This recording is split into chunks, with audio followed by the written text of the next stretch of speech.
Hi friends, welcome back to 5 star rating kitchen. ఇవాళ వీడియోలో వంకాయలు చాలాసార్లు చేస్తూ ఉంటారు. గుత్తు వంకాయతో ఇలా ఒకసారి కొత్తగా ట్రై చేసి చూడండి, రుచి భలే ఉంటుంది. ఇక్కడ వంకాయలు ఒక అరకిలో వరకు తీసుకున్నాను. మధ్య కట్ చేసుకొని నీళ్ళలో వేసుకోండి. ఇప్పుడు పొయ్యి మీద కడాయి పెట్టుకొని 4 టేబుల్ స్పూన్ వరకు నూనె వేసుకోండి. నూనె బాగా వేడైన తర్వాత మధ్య కట్ చేసుకున్న వంకాయల్ని ఒక్కొక్క దాన్ని వేసుకోండి. ఇక్కడ వంకాయల్ని 4 ముక్కల కింద బయట వరకు లేకుండా ఇలాగా గుత్తి వంకాయకి ఎలా కట్ చేసుకుంటామో అలా కట్ చేసుకోండి. ఇప్పుడు వీటిని అన్నింటినీ కూడా నూనెలో వేసేసుకొని బాగా ఎర్రగా అయ్యే వరకు వేయించుకోవాలి.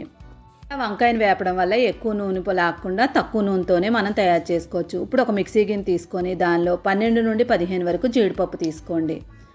తర్వాత దీనిలో ఒక 4-5 టేబుల్ స్పూన్లు ఉండేలాగా పెరుగు తీసుకొని ఇప్పుడు ఈ రెండింటినీ కూడా మిక్సీ చేసుకోవాలి. అయితే మిక్సీ చేసిన తర్వాత మనకి జీడిపప్పు అంతా కూడా మెత్తగా అయ్యేలాగా పేస్ట్లా చేసుకోండి. ఇప్పుడు దీన్ని పక్కన పెట్టుకొని ఇప్పుడు వంకాయలు ఉన్నాయి కదా, బాగా వేగిపోవాలి. చూడండి, మనకి వేగిన తర్వాత నూనెలో ఇలాగా కలర్ మారిపోవాలి. కలర్ మారే వరకు వేయించుకోవాలి. ఇక్కడ నూనె కూడా మనకి ఎక్కువ లాగదు. చూడండి, మనం వేసినప్పుడు ఎంత అయితే ఉంటుందో కొంచెం లాగుతుంది అంతే. ఇప్పుడు ఈ నూనె అంతా ఎక్స్ట్రా ఉన్న ఆయిల్ అంతా కూడా పక్కకు తీసేసుకొని వేరే కర్రీస్కి వాడుకోవచ్చు. ఇప్పుడు దీనిలో 2 స్పూన్ల వరకు నూనె ఉండేలాగా చూసుకోండి. ఇప్పుడు దీనిలో దాల్చిన చెక్క చిన్న ముక్క, లవంగాయలు ఒక 5, అనాసపు 2, యాలక్కాయలు 2 ఇవన్నీ వేసుకొని వీటిని అన్నింటినీ ఫ్లేవర్ దిగే వరకు వేయించుకోండి. 3 ఉల్లిపాయలు తీసుకొని చిన్న సైజు ఉండేవి చిన్న చిన్న ముక్కల కింద కట్ చేసుకొని వేసుకోండి. ఇప్పుడు ఈ ఉల్లిపాయలని ఒకసారి బాగా కలిపేసుకొని ఎర్రగా అయ్యే వరకు వేయించేసుకోవాలి. ఇక్కడ మనకి ఉల్లిపాయలు అనేవి కలర్ మారిపోవాలి, బ్రౌన్ కలర్ వచ్చే వరకు వేయించేసుకోండి. ఇలా మారిన తర్వాత ఇప్పుడు 2 టమాటాలు తీసుకోండి, మీడియం సైజు ఉన్నవి. వాటిని కూడా ముక్కల కింద కట్ చేసుకొని వేసుకొని టమాటాలు వేసాక ఒకసారి బాగా కలిపేసుకోండి. తర్వాత దీనిలో అల్లం వెల్లుల్లి పేస్టు ఫ్రెష్ది వేసుకోండి. ఒక 1/2 స్పూన్ వరకు వేసుకొని ఈ టమాటాలో నుంచి నీరు వస్తుంది కాబట్టి అల్లం వెల్లుల్లి పేస్ట్ మనకి అడుగు పట్టకుండా ఉంటుంది. మొత్తం అంతా కూడా బాగా వేగే వరకు వేయించేసుకోండి. టమాటాలు అంతా మెత్తబడే వరకు వేయించుకోండి. ఇలా వేగిన తర్వాత దీనిలో 1 స్పూన్ వరకు ధనియాల పొడి, తర్వాత దీనిలో 1/2 స్పూన్ వరకు జీలకర్ర పొడి వేసుకోండి. పసుపు ఒక 1/2 స్పూను, 1 స్పూను కారం వేసుకోండి. మరీ ఎక్కువ కారం వేసుకున్నా కూడా పిల్లలు తినరు కాబట్టి 1 స్పూన్ వేసుకొని సరిపోద్ది. ఇప్పుడు మొత్తం అంతా బాగా కలిపేసుకోండి. ఒకవేళ మీకు కారం ఎక్కువ ఇష్టం ఉన్న వాళ్ళైతే కొంచెం యాడ్ చేసుకోవచ్చు. ఇప్పుడు మొత్తం బాగా కారం వాసన పోయిన తర్వాత ఆల్రెడీ మనం పేస్ట్ చేసి ఉంచుకున్న జీడిపప్పు, పెరుగు ఈ 2 మిక్సీ చేసుకున్నాం కదా, ఆ పేస్ట్ని వేసేసుకోండి. దానిలో మిక్సీలో కొంచెం నీళ్లు వేసుకొని ఆ నీళ్ళను కూడా వేసేసుకోండి, వేస్ట్ కాకుండా.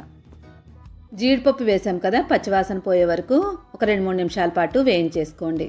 ఇలా వేగిన తర్వాత దీనిలో ఒక 1/2 లీటర్ నీళ్ళు ఉండేలాగా వేసుకోండి. ముందు ఒక గ్లాస్ వేసుకొని మొత్తం అంతా ఒకసారి బాగా కలిపేసుకొని తర్వాత ఇంకొంచెం వాటర్ వేసుకోండి. సుమారుగా ఒక 1/2 లీటర్ నీళ్ళు అయితే కంపల్సరీ వేసుకోవాలి.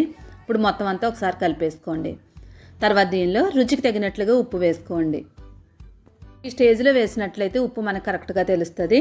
సరిపోయిందో లేదో చెక్ చేసుకొని మళ్ళీ వేసుకొని చూడండి. ఇప్పుడు 3 పచ్చిమిరపకాయలని మధ్య కట్ చేసుకొని వేసేసుకొని మళ్ళీ ఒకసారి కలిపేసుకొని మూత పెట్టి 5 నిమిషాల పాటు ఉడికించుకోండి. మసాలా అంతా పచ్చివాసన పోయే వరకు ఉడికించుకోండి.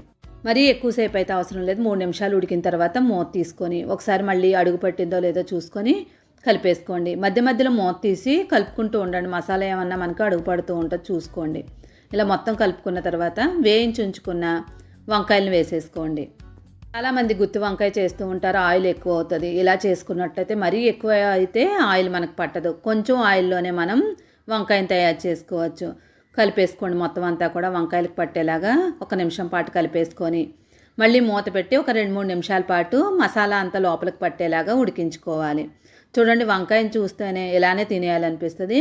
ఈ గ్రేవీ మాత్రం చాలా టేస్ట్గా ఉంటుంది. ఇప్పుడు మూత పెట్టేసుకోండి. మీడియం ఫ్లేమ్ మీద పెట్టుకొని ఉడికించుకోండి. 3 నిమిషాల తర్వాత మూత తీసి మళ్ళీ ఒకసారి కలిపేసుకొని ఫైనల్గా కొత్తిమీర వేసేసుకోండి. ఈ కర్రీ మనకి రైస్, రోటీ, చపాతీ దేనిలోకైనా కూడా చాలా బాగుంటుంది. టేస్ట్ మాత్రం చాలా బాగుంటుంది. తప్పకుండా ట్రై చేయవలసిన మంచి రెసిపీ ఇది. వంకాయ చాలామందికి ఇష్టం ఉండదు కదా, అలాంటి వాళ్ళు ఈ గ్రేవీతో ట్రై చేసి చూడండి. రుచి మాత్రం అమోఘంగా ఉంటుంది. వీడియో నచ్చితే తప్పకుండా లైక్ చేసి ఛానల్ సపోర్ట్ చేయండి. మరిన్ని వీడియోల కోసం 5 స్టార్ రేటింగ్ కిచెన్ని సబ్స్క్రైబ్ చేసుకోండి. కొత్తిమీర వేసిన తర్వాత మళ్ళీ మూత పెట్టేసుకొని స్టవ్ ఆఫ్ చేసుకొని 1 నిమిషం తర్వాత మూత తీసి చూడండి. గుమగుమలాడే గుత్తి వంకాయ కర్రీ రెడీ అయింది. Thank you for watching. 5 star రేటింగ్కి